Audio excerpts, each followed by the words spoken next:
வணக்கம். நாம இன்னைக்கு மஷ்ரூம் பிரியாணி எப்படி பண்றதுன்னு பார்க்கலாம். 200 கிராம் மஷ்ரூம் எடுத்திருக்கு, 2 வெங்காயம் நீல வாக்கில் அரிஞ்சு வச்சிருக்கு, 1 மிளகாய் கீறி வச்சிருக்கு, 3 தக்காளியை பேஸ்ட் பண்ணிக்கணும், பூண்டு இஞ்சி கிரஷ் பண்ணிக்கணும். ஆயில் எடுத்திருக்கு, நெய் எடுத்திருக்கு, 1 பே லீஃப், 1 பட்டை, கொஞ்சம் லவங்கம், ஏலக்காய், கருவேப்பிலை, 1 டீஸ்பூன் சோம்பு, கொஞ்சம் கல்பாசி எடுத்திருக்கு. 2 கப் பாஸ்மதி ரைஸ், இதை கழுவிட்டு அரை மணி நேரமா ஊற வச்சிருக்கு.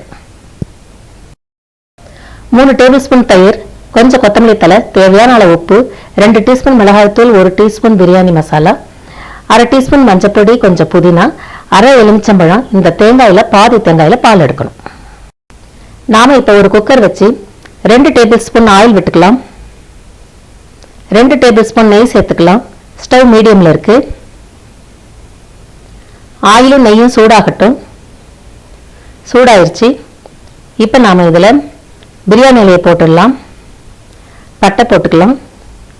சோம்பு, லவங்கம், ஏலக்காய், கருவேப்பிலை இது எல்லாத்தையும் சேர்த்துட்டு சோம்பு சிவக்கிற வரைக்கும் கிளறி விடுவோம்.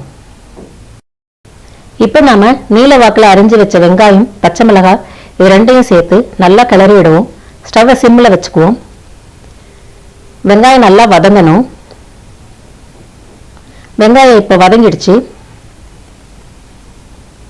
நாம் இப்போ கல்பாசி, இடித்து வச்ச இஞ்சி பூண்டு இதையும் சேர்த்துட்டு இஞ்சி பூண்டோட பச்சை வாசனை போகிற வரைக்கும் நல்லா கிளறி விடுவோம்.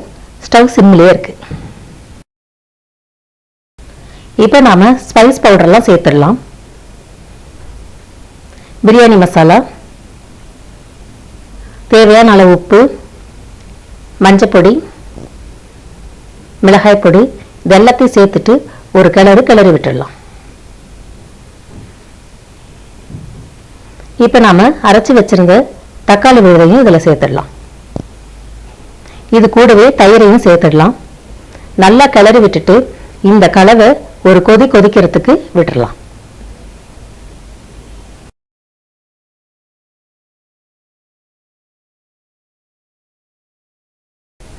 இந்த கலவை நல்லா கொதிச்சிருச்சு. இப்போ நாம் பொடியாக அரிஞ்சு வச்ச காளான் இதில் சேர்த்து மசாலா எல்லா பக்கமும் பரவுற மாதிரி நல்லா கிளறி விட்டுடுவோம். அப்படி கிளறி விட்டுட்டு குக்கரோட மூடியை சும்மா மூடி வச்சு 2லிருந்து 3 நிமிஷத்துக்கு வேக விடுவோம். 3 நிமிஷம் ஆயிடுச்சு. இப்போ நாம் இந்த கலவையை இன்னொரு முறை கிளறி விட்டுடலாம்.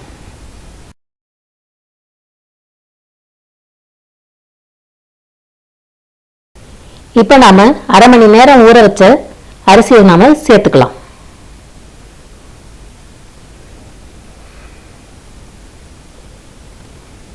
நல்லா கிளறி விட்டுடலாம்.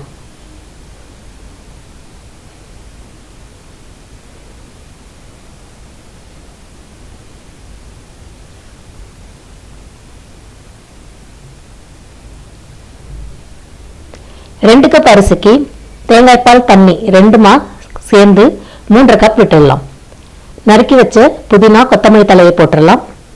1 டீஸ்பூன் லெமன் ஜூஸ் விட்டுடலாம்.